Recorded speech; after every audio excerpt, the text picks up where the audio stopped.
Dans la société moderne, l'amour, qui devrait être l'une des émotions les plus profondes et sincères que nous puissions ressentir, a été transformé en quelque chose que l'on peut consommer et jeter.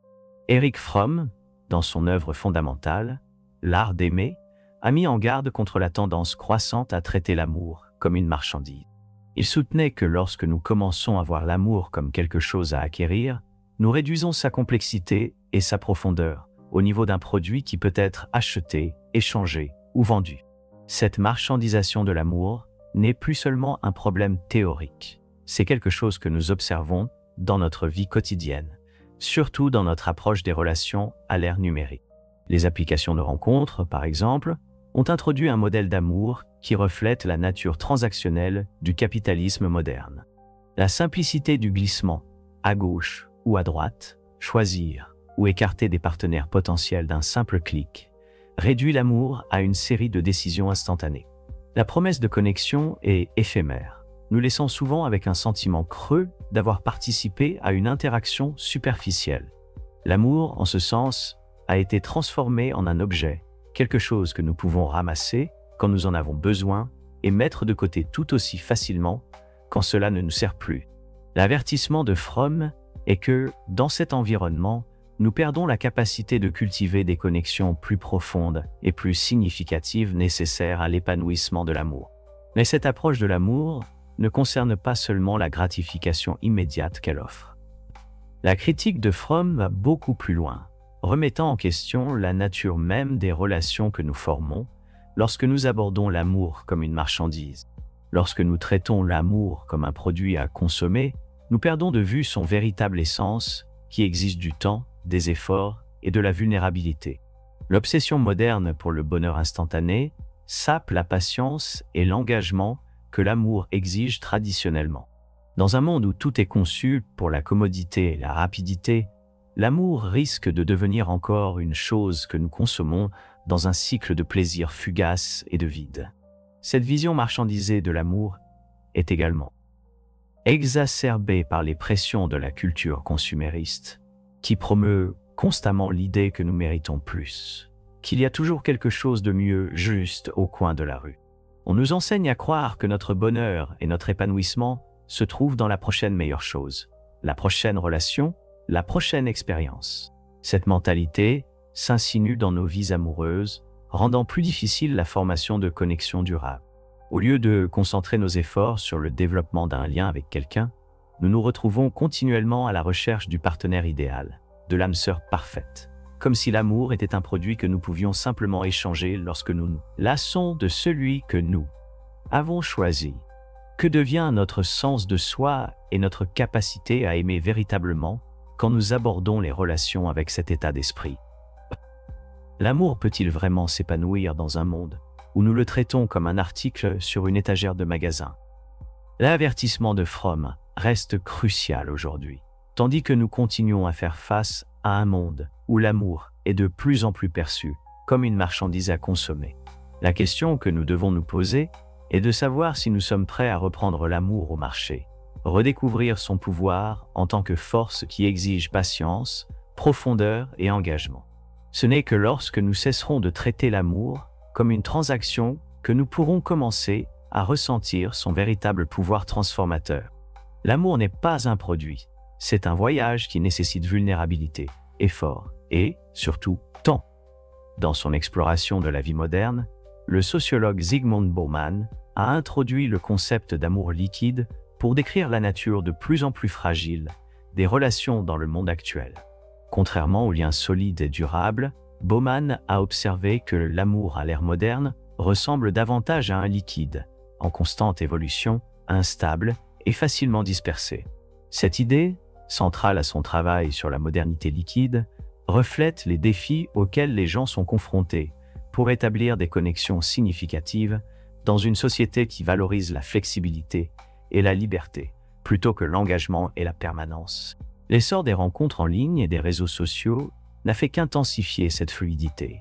Les relations ne sont plus ancrées dans la stabilité ou la longévité, mais plutôt dans la quête d'expériences éphémères. Avec quelques clics seulement, nous pouvons nous connecter avec quelqu'un, échanger des messages et, dans certains cas, nous rencontrer en personne. Mais combien de cette connexion est réelle? Dans un monde où la nouveauté constante est offerte d'un glissement d'écran, il y a peu de place pour la profondeur de compréhension et l'intimité émotionnelle qui définissaient autrefois l'amour. Au lieu de former des partenariats durables, beaucoup se retrouvent coincés dans un cycle de rencontres éphémères et fugitives, jamais vraiment satisfaits et toujours à la recherche de quelque chose ou de quelqu'un de nouveau. Bauman a soutenu que dans un monde liquide, les gens sont conditionnés à voir les relations comme jetables. Cette mentalité se reflète dans nos interactions, où nous sommes plus susceptibles d'investir dans la gratification instantanée plutôt que dans la construction de liens émotionnels à long terme. Le désir de liberté et la capacité de s'éloigner des engagements à tout moment créent un paradoxe. Plus nous recherchons la liberté, moins nous faisons l'expérience de la véritable intimité. Les outils même qui étaient conçus pour nous aider à nous connecter, smartphones, réseaux sociaux et applications de rencontres, ont, en de nombreux points, rendu plus difficile de vraiment connaître et comprendre autrui. Ils offrent commodité, mais au prix d'un véritable engagement émotionnel, réduisant les relations à des échanges superficiels plutôt qu'à de véritables liens. La fragilité de l'amour dans ce monde moderne liquide témoigne également d'une peur plus profonde de l'engagement. Bauman a souligné que dans une société qui valorise l'individualisme et la liberté personnelle par-dessus tout, beaucoup de gens hésitent à former des connexions profondes et durables, parce qu'ils craignent d'être piégés ou confinés. L'idéal du partenaire parfait, constamment projeté par les applications de rencontres et les médias, n'exacerbe que cette peur. Plus nous romantisons l'idée d'un partenaire sans défaut, plus il devient difficile d'accepter la réalité de l'amour, comme une expérience désordonnée et imparfaite. Nous commençons à croire que l'amour devrait être sans effort, une connexion fluide qui nécessite peu d'efforts ou de compromis, mais la vérité est bien différente. Le véritable amour exige vulnérabilité, compromis et croissance. Cette approche liquide de l'amour crée une situation paradoxale. À mesure que les relations deviennent plus fluides et faciles à consommer, nous nous sentons aussi plus seuls. La recherche du partenaire idéal et la quête constante de nouveautés nous empêchent de vraiment nous connecter avec les autres de manière significative. Plus nous participons à des relations éphémères et superficielles, plus nous perdons de vue ce que signifie aimer véritablement et être aimé. La théorie de Bauman nous force à confronter la vérité inconfortable. Dans un monde où tout est temporaire, l'amour n'est souvent pas une exception. Et pourtant, nous nous demandons si cet amour liquide est tout ce dont nous sommes capables, ou si nous avons simplement peur de plonger plus profondément. Carl Jung, l'une des figures les plus influentes de la psychologie, croyait que beaucoup de nos comportements, y compris nos choix en amour, sont guidés par des forces inconscientes. Selon Jung, nous ne sommes pas toujours pleinement conscients des raisons pour lesquelles nous sommes attirés par certaines personnes. Nos expériences émotionnelles sont souvent façonnées par des schémas inconscients qui proviennent de notre passé, de la dynamique familiale et des couches plus profondes de notre psyché. En ce qui concerne l'amour, ces forces inconscientes peuvent se manifester de manière à ce que nous ne les reconnaissons même pas, créant un piège qui peut nous enfermer dans des relations malsaines ou non satisfaisantes. L'un des concepts clés en psychologie jungienne est l'idée de projection. La projection se produit lorsque nous attribuons inconsciemment nos propres pensées, sentiments et désirs à une autre personne. Dans le contexte de l'amour, cela signifie souvent que nous tombons amoureux d'une image ou d'une version idéalisée de quelqu'un, plutôt que de les voir pour qui ils sont vraiment.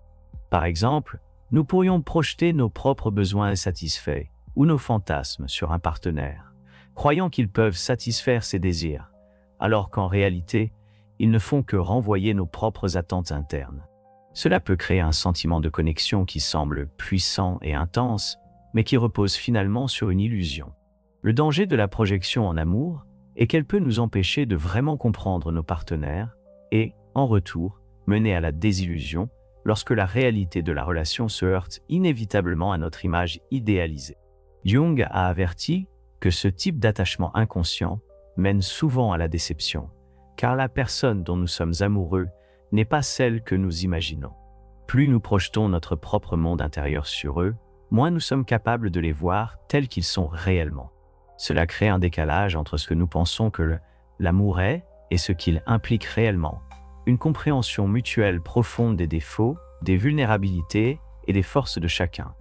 Un autre aspect du piège inconscient dans l'amour est la tendance à choisir des partenaires qui reflètent les conflits non résolus ou les besoins inexprimés de notre passé. Jung a suggéré que beaucoup d'entre nous sont attirés par des relations qui reproduisent la dynamique de nos expériences d'enfance, que ce soit avec nos parents, nos frères et sœurs ou d'autres figures formatrices. Ces problèmes émotionnels non résolus peuvent se manifester dans nos relations amoureuses, souvent de manière dont nous ne sommes pas consciemment conscients. Par exemple, quelqu'un qui a grandi dans un environnement où l'amour était conditionnel pourrait inconsciemment rechercher un partenaire qui renforce cette croyance, perpétuant un cycle de douleur émotionnelle et de déception. La perspective de Jung sur l'amour nous invite à remettre en question la nature de nos choix romantiques et à réfléchir à combien de notre vie amoureuse est façonnée par des facteurs inconscients. Choisissons-nous vraiment nos partenaires en fonction de qui ils sont, ou projetons-nous simplement nos propres besoins inassouvis et nos blessures non cicatrisées sur eux? Pour se libérer du piège inconscient de l'amour, Jung croyait que la conscience de soi et l'intégration étaient essentielles. En comprenant les schémas inconscients qui influencent notre comportement, nous pouvons commencer à faire des choix plus conscients et authentiques en matière d'amour. Ce n'est qu'alors que nous pourrons véritablement embrasser l'amour pour ce qu'il est, une connexion dynamique et évolutive, qui ne consiste pas à satisfaire des fantasmes, mais à évoluer ensemble, accepter les défauts de l'autre et établir un lien plus profond et plus authentique. Dans le monde rapide d'aujourd'hui, où les relations sont souvent abordées avec une mentalité de consommateur, il est facile d'oublier l'importance de l'introspection dans l'amour.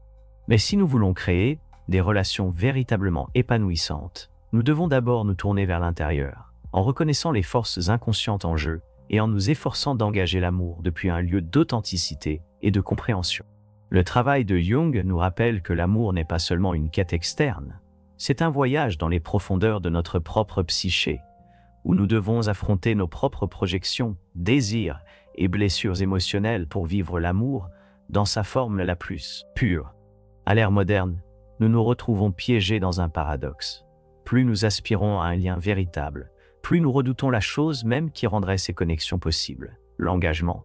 Cette peur de l'engagement n'est pas nouvelle, mais elle est devenue plus évidente ces dernières années, surtout à mesure que la société célèbre de plus en plus l'individualisme, la liberté et la recherche du bonheur personnel.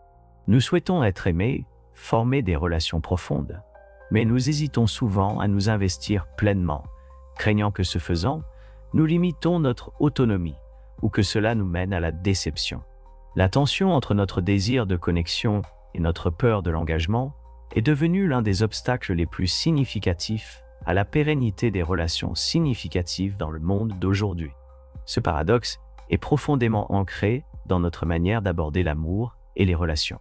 Nous avons été conditionnés à croire que le véritable amour devrait sembler sans effort, que le partenaire parfait est celui qui s'intégrera parfaitement dans nos vies, répondant à tous nos besoins sans nous forcer à apporter des changements significatifs.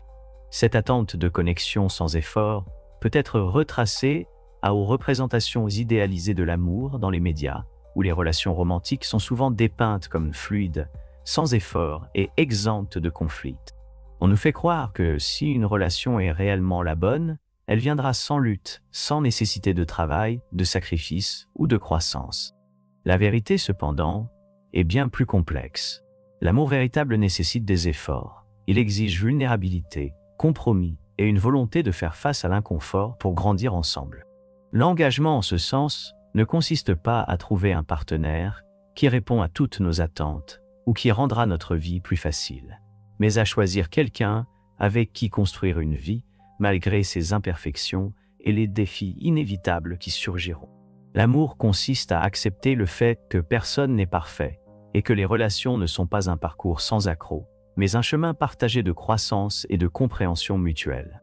La peur de l'engagement surgit souvent parce que nous croyons que se contenter de quelqu'un signifie se contenter de moins que la perfection, alors qu'en réalité, la nature imparfaite d'une relation est précisément ce qui la rend significative et réelle.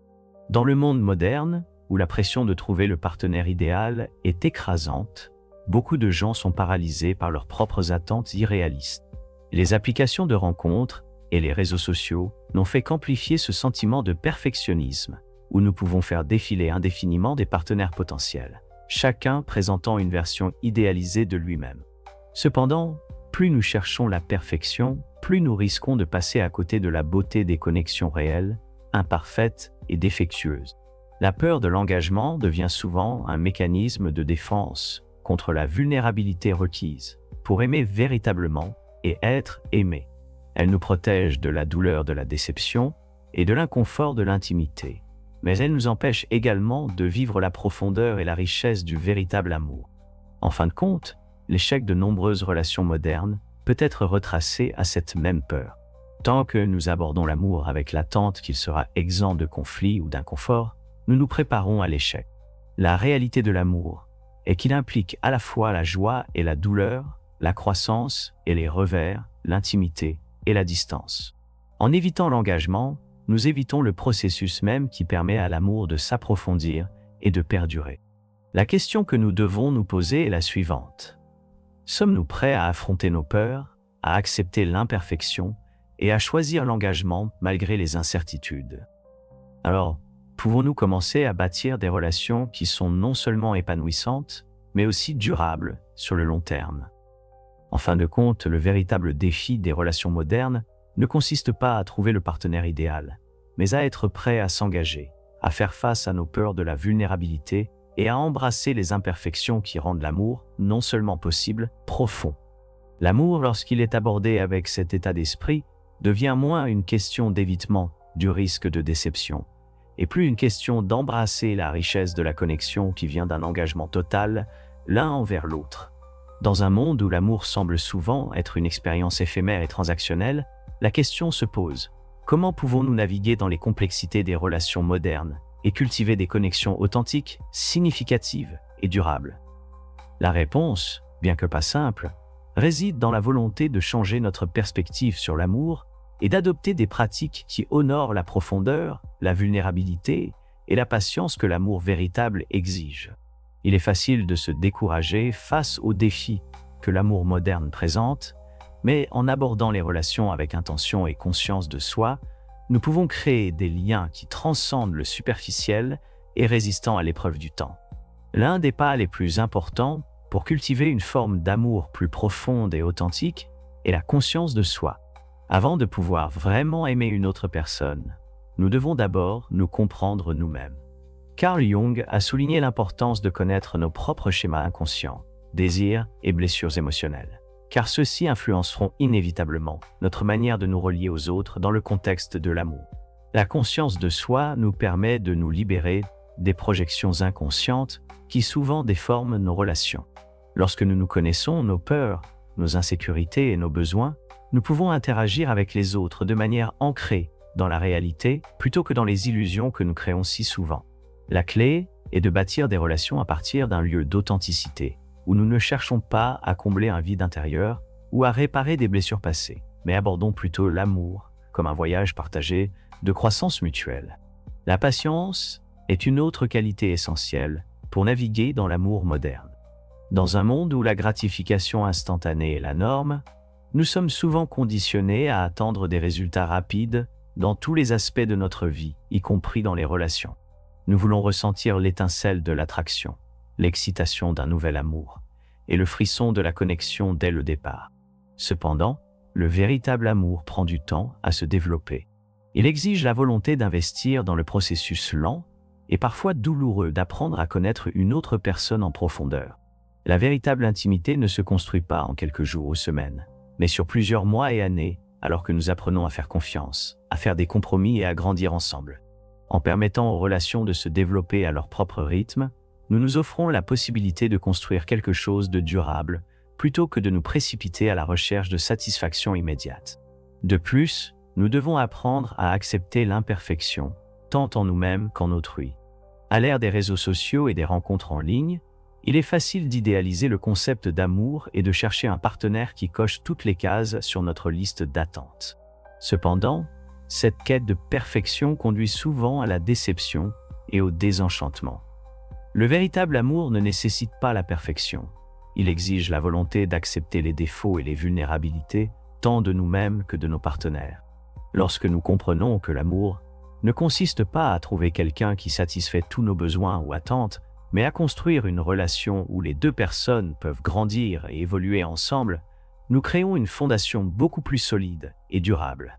Au cœur de l'amour authentique se trouve la volonté d'être vulnérable. L'amour, dans sa forme la plus pure, implique un certain niveau de risque, la volonté de s'ouvrir à une autre personne et d'exposer nos peurs, désirs et insécurités les plus profonds. La vulnérabilité ne concerne pas la faiblesse, mais le courage d'être vu tel que nous sommes vraiment. C'est à travers cette ouverture que des connexions profondes se forment, alors que nous créons des espaces où les deux partenaires peuvent être eux-mêmes sans crainte de jugement ou rejet. Cette vulnérabilité favorise la confiance, l'intimité et un sentiment d'humanité partagée, tous essentiels à l'établissement de relations solides et durables. Enfin, il est important de se rappeler que l'amour n'est pas une destination, mais un voyage. Il n'y a pas de point d'arrivée parfait où tout s'aligne et où l'amour devient sans effort. Au lieu de cela, l'amour est un processus continu d'apprentissage, de croissance et d'adaptation ensemble. Chaque relation aura ses défis, ses moments de doute et ses périodes d'inconfort. Cependant, c'est à travers ces défis que nous avons l'opportunité d'approfondir notre connexion et de construire un amour véritablement significatif. Le chemin à suivre en amour ne consiste donc pas à chercher la perfection ou à éviter les difficultés, mais à embrasser l'ensemble du vécu humain et à s'engager à grandir ensemble face à cela. En fin de compte, la chose la plus importante que nous puissions faire dans le monde moderne est d'aborder l'amour avec un cœur ouvert, une volonté de grandir et un profond respect pour nous-mêmes et nos partenaires. En favorisant la conscience de soi, la patience, l'acceptation et la vulnérabilité, nous pouvons dépasser les limites de l'amour liquide, commodifié de nos temps modernes, et créer des relations ancrées dans l'authenticité, la connexion et l'épanouissement durable. L'amour peut être plus difficile dans le monde d'aujourd'hui, mais il est aussi plus possible que jamais, à condition que nous soyons prêts à l'aborder avec la profondeur et l'intention qu'il mérite. Et donc, nous arrivons à la fin de notre voyage à travers les complexités de l'amour moderne. Comme nous l'avons vu, l'amour dans le monde d'aujourd'hui exige plus qu'un simple désir de connexion. Il nécessite la conscience de soi, la patience et, surtout, le courage d'embrasser la vulnérabilité et les défis qui se présentent en cours de route. Bien que les relations modernes puissent sembler plus compliquées que nous le souhaiterions, elles offrent également une occasion unique de croissance et de transformation si nous sommes prêts à y investir de manière authentique et profonde. Si vous avez apprécié cette vidéo et souhaitez continuer à explorer le monde fascinant de l'amour et des relations, n'oubliez pas de vous abonner à la chaîne, de laisser un pouce en l'air et d'activer la cloche de notification afin de ne jamais manquer les vidéos que nous partageons ici chaque jour. De plus, si vous êtes intéressé à approfondir ce sujet et à découvrir de superbes livres sur l'amour, assurez-vous de consulter le lien dans la description et le commentaire épinglé.